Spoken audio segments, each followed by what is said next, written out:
அடுத்தது நம்ம பார்க்க போறது சேது பந்தாசனம், பிரிட்ஜ் போஸ்.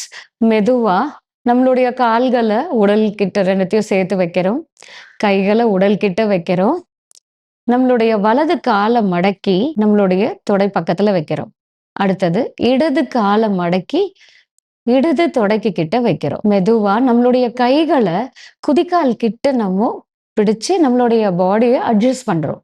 மூச்சு உள்ளிழுக்கும்போது, மெதுவா நம்மளுடைய இடுப்பு பகுதிய மேல் நோக்கி நம்ம லிஃப்ட் பண்றோம்.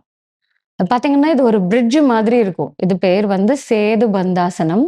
பாலிசிஸ்டிக் ஒவேரியன் டிசீஸ்க்காக நம்ம பண்ணும்போது, நம்மளுடைய முட்டிய நல்லா கால் முட்டிய 2த்தையும் நல்லா ஸ்ட்ரெச் பண்ணி, அகட்டி வைக்கும்போது, அது நம்மளுடைய அ பிறப்புறுப்புகள வந்து வலிமைப்படுத்துறதுக்கும், குறிப்பா நம்மளுடைய கர்ப்பப்பைய நல்லா ஸ்ட்ரெங்தன் பண்றதுக்கு இது வந்து ஹெல்ப் பண்ணுது. ஹார்மோன்ஸ ரெகுலேட் பண்ணும்.